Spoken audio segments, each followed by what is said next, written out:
अधिक मास जानते हो ना, अब की बार आ रहा है। 2 जेठ हैं,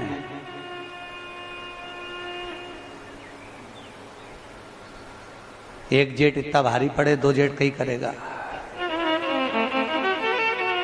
2 जेठ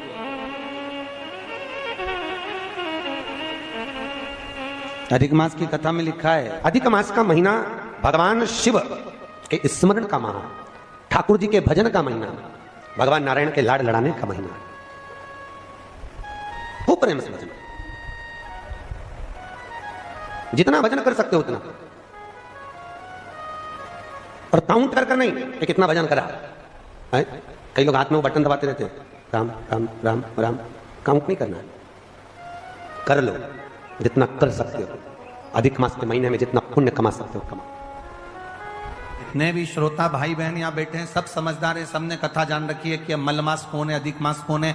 हम ज्यादा इसका प्रसंग आपको नहीं कहेंगे कि किसको मारने के लिए, केवल हिरण्यकशिपु का संहार करने के लिए नरसिंह अवतार भगवान ने लिया था। वो नरसिंह अवतार लेने के लिए हिरण्यकशिपु ने वर मांगा था, ना नीचे मरूं, ना ऊपर मरूं, ना अंदर मरूं, ना बाहर मरूं, ना अस्त्र से मरूं, ना शस्त्र से मरूं, ना दिन में मरूं, ना रात में मरूं, ना नर से मरूं, ना परशु से मरूं, और ना ही मैं 12 महीने में मरूं। भगवान ने तथास्तु कह दिया था। और एक अधिक कर कर मेरे भगवान ने एक अधिक कर कर मलमास को प्रकट करा, अधिक मास को प्रकट करा, और अधिक मास को प्रकट कर कर उसको उस अधिक मास में नरसिंह भगवान प्रकट होकर हिरण्यकशिपु का संहार करे। अब समझने वाली बात देखिए, शिव महापुराण की अधिक मास पड़ता है, उसका प्रभाव क्या होता है, अब समझिएगा जरा। अब जो मलमास है,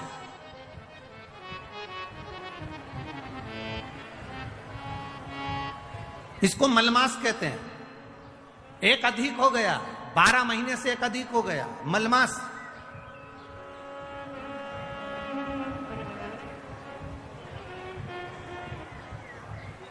तनख्वाह से ज्यादा मिल रहा है। कभी कभी 40,000 रुपए तुम्हारी तनख्वाह है और 40,000 रुपए से ज्यादा कहीं से कमाकर कोई लेकर आया और अपनी पत्नी को दिया, और पत्नी पूछ ले जी ये कहां से आया, तो ये समझ लेना कहां से आया हो, स्मरण में रहिएगा। 12 महीने से ज्यादा हो गया, मलमास है। कोई भी देवी देवता इसको स्वीकार नहीं कर रहा था। एक भी देवता ने मलमास को सम्मान नहीं दिया। जहां से 12 महीने तो लोग सम्मान देते हैं, पर मलमास को कोई सम्मान देने को तैयार नहीं हुआ। मलमास रोता था, देवताओं के पास जाता था, प्रार्थना करता था, मेरा कल्याण करिए, मैंने नरसिंह अवतार धारण करा है, नरसिंह अवतार हुआ है मेरे मास में, तुम कृपा करो। मलमास को कोई नहीं पूछता, सब ईर्ष्या करते, सब नफरत करते, सब उसको पूछते नहीं। तब आखिरी में देव ऋषि नारद ने कह दिया, तुम एक काम करो, जैसे ही मलमास तुम शंकर की आराधना में लग जाना। क्या होगा उससे?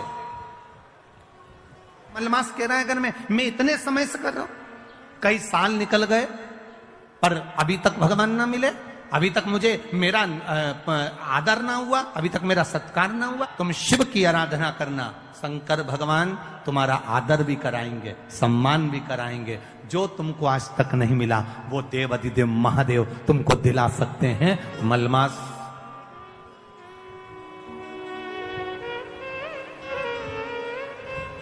मलमास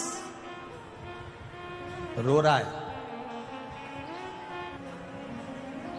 आपको पहले भी कथा में कहा था, सारी समस्या का हल, जम के बोलो, जरा जम के बोलो, 1 लोटा जल।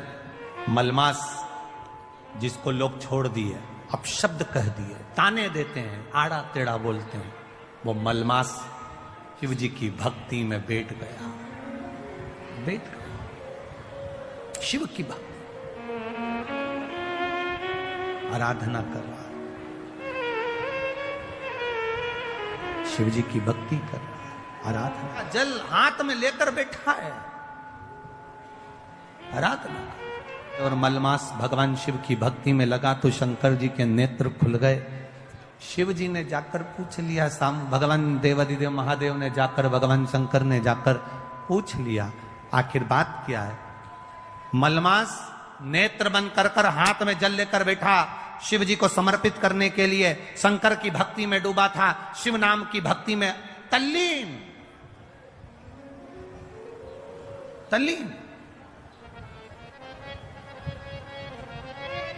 शंकर भगवान ने पूछा तो पार्वती जी कहती है मलमास है, आप इसको आशीर्वाद नहीं दे सकते, आप इसको वर नहीं दे सकते। शंकर भगवान ने पूछा आखिर कारण क्या है, कब हुआ ये, तो कहा हिरण्यकशिपु को मारने के लिए 1 महीना अधिक करा था, 1 महीने को आगे बढ़ाया था। ये मलमास, ये अधिक मास 1 महीना आगे बढ़ा हुआ है, इसलिए लोग इससे नफरत करते हैं। शंकर भगवान ने कहा तो क्या हुआ, चिंता मत कर। मलमास के पास शिव जी गए, शंकर भगवान को आते हुए देखकर मलमास ने जल का पात्र ढोल दिया, जल का पात्र ढोल दिया। शिव जी ने पूछा क्या चाहिए तुझको, क्या चाहिए, बोल। मलमास कहता है कि मुझसे लोग नफरत करते हैं।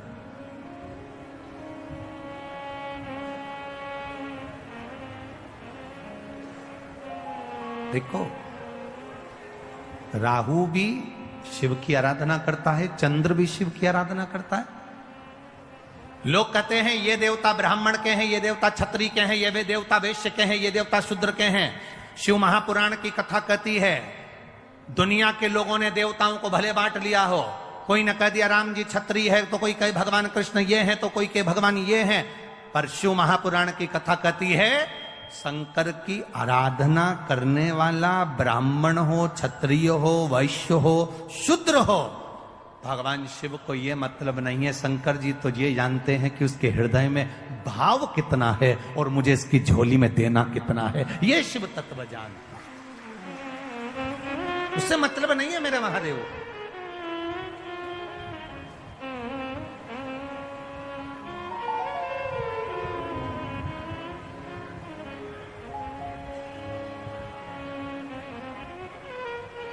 शिव जी को उससे कोई मतलब नहीं। तुम क्या कर रहे हो? अब मलमास प्रार्थना कर रहा है, इसीलिए यहां शिव महापुराण की जो कथा कहती है, भगवान देवादिदेव महादेव का जो कथा वर्णन करती है, शिव तत्व जो वर्णन करता है, हमारे यहाँ पर सप्ततिथियां, पंचदीप वर्णन किया जा रहा है। हमारा बहुत ध्यान देना महाराज।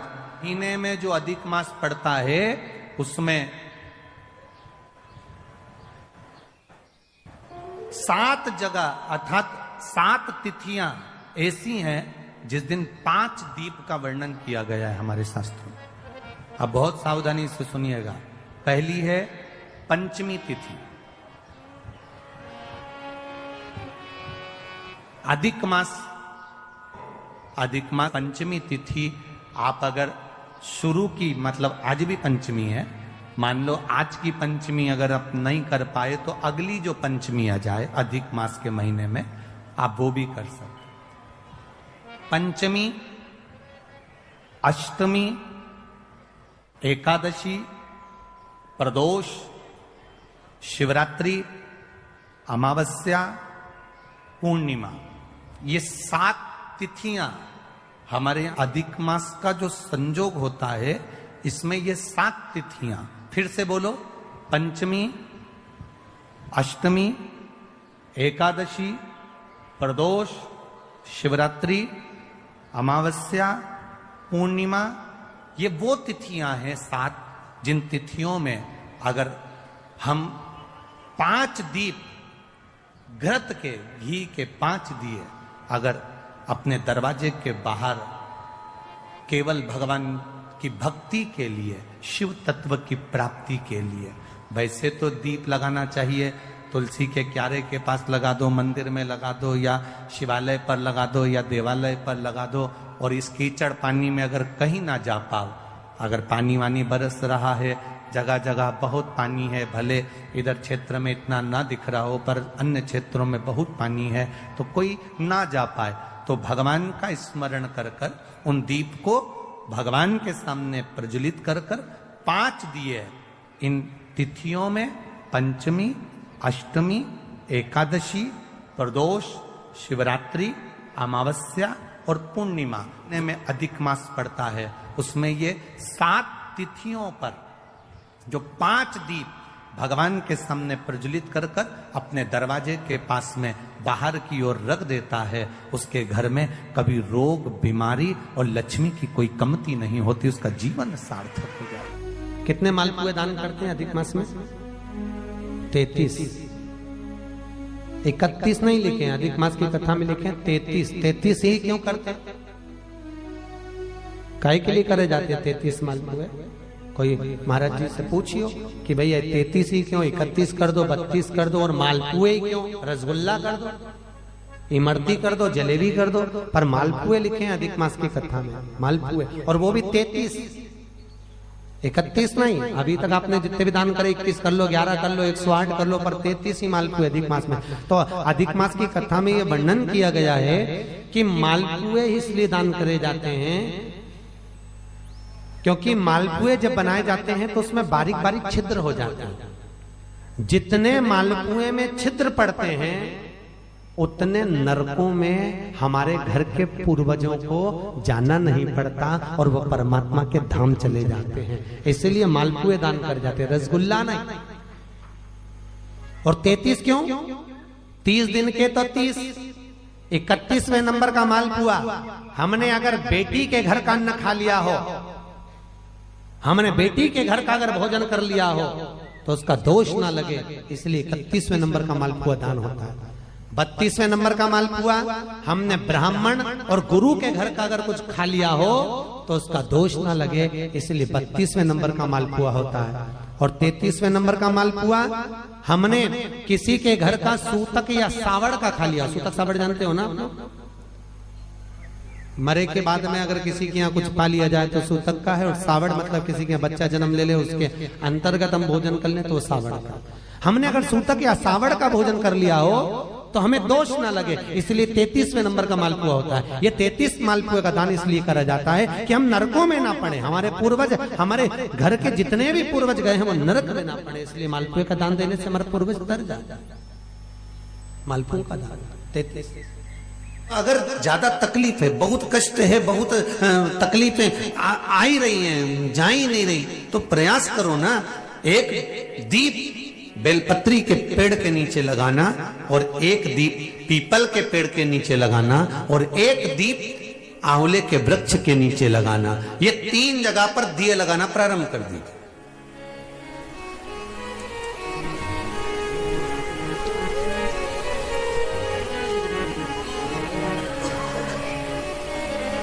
और तीनों जगह दीप लगाते समय भाव प्रकट करते रहिए। श्री शिवाय नमस्तुभ्यं, श्री शिवाय नमस्तुभ्यं, श्री शिवाय नमस्तुभ्यं। भाव प्रकट कर दो।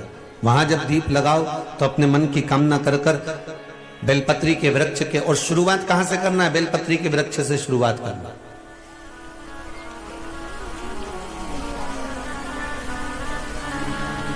घी का दीप लगाइए, घृत का,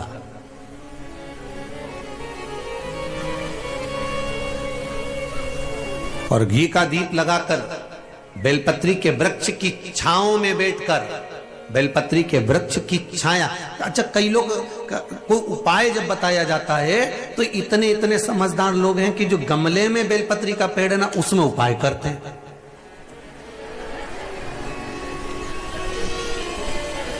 अब बोला क्या गया था आपको?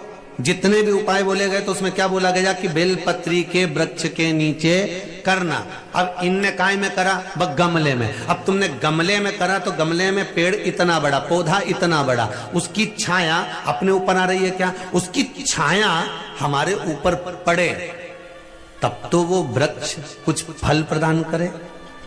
अब तुम धूप में बैठे हो और धूप में बैठे हो और धूप में अगर कोई छाता तुम्हारे पास में होगा तो तुम उसकी छाया में रहोगे। अब उसी तरह जैसे छाते की छाया में चलोगे तो पानी नहीं लगेगा, धूप नहीं लगेगी, कभी हवा भी चल गई, छाता साइड में कर लिया, हवा भी नहीं लगेगी। उसी तरह कई उपाय लोग करते जरूर हैं। उनसे कहा कि आपको बेलपत्री के पेड़ के नीचे ये चढ़ाना है या बेलपत्री के पेड़ के नीचे ये करना है, तो उन्होंने सोचा अपन तो एक काम करो, 50 रुपए का बेलपत्री का पौधा अपने घर पे ही ले चलो, वहीं गमले में लगा लेंगे, वहीं पूजन करते रहेंगे और वहीं पे सारा उपाय करते रहेंगे। अब महाराज चिल्ला चिल्ला के कह रहा सियोर वाला की बेलपत्री के पेड़ के नीचे करो, तो पेड़ के नीचे का मतलब है कि वृक्ष की छांव हमारे ऊपर होना चाहिए। आशीर्वाद का मतलब जानते हो ना सभी लोग, कि किसी को प्रणाम करो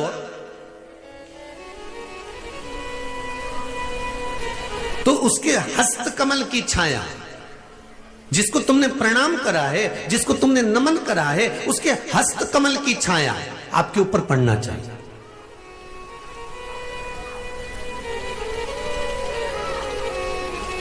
हस्त कमल की छाया पड़ना या दृष्टि पड़ना, इन दोनों में ज्योतिषाचार्यों से किसी से पूछा जाए, हम ज्योतिषाचार्य नहीं है, पर किसी ज्योतिषाचार्य से जाकर पूछा जाए कि जब कोई प्रणाम करता है, जब कोई नमन करता है, तो हाथ की छाया या हस्त कमल या दृष्टि क्यों डाली जाती है, उसका कारण क्या है? तो वो कहेंगे ये इन उंगलियों में शंख और चक्र हैं। प्रत्येक मनुष्य की उंगलियों में शंख चक्र होते हैं, यहां बने होते हैं, प्रत्येक मनुष्य की उंगली में होते हैं शंख और चक्र। जब वो जो झुकता है, प्रणाम करता है, उस पर जब अपने हाथ उठाकर आशीर्वाद देता है, तो ये शंख और चक्र का भाव उसके ऊपर किरण के रूप में प्रकट हो जाता है और उसके ऊपर कोई ऐसा काम हो रहा होता है या उसको कोई दुख आने वाला होता है, तो बुजुर्गों के, गुरु के, घर के बड़ों के, कोई बयों के, चाहे संत महात्मा, साधु जन, ब्राह्मण जन, संत जन का जब हाथ उठता है और उसकी उंगलियों का प्रकाश उस जीव पर पड़ता है, तो फिर जो दुख आने वाला होता है वो कुछ समय के लिए टल जाता है। इसलिए कहते सुखी रहो। कोई माता पिता अगर आशीर्वाद देंगे तो आशीर्वाद हाथ उठा कर कहेंगे बेटा खुश रहो, बेटा आनंद में रहो, सुखी रहो। गुरुजी के पास जाओगे तो गुरुजी एक धप मार कर कहेंगे जा जा चल जा, आनंद से रहे, आशीर्वाद दे दिया। तो ये जो आशीर्वाद है, ये उंगलियों से निकलने वाला जो शंख और चक्र प्रत्येक मनुष्य की उंगली में होता है, भगवान ने दिया इसलिए है कि आप उससे किसी ना किसी को वर प्रदान करते रहे, आप किसी का कल्याण करते रहे। उसी तरह दृष्टि है, आशीर्वाद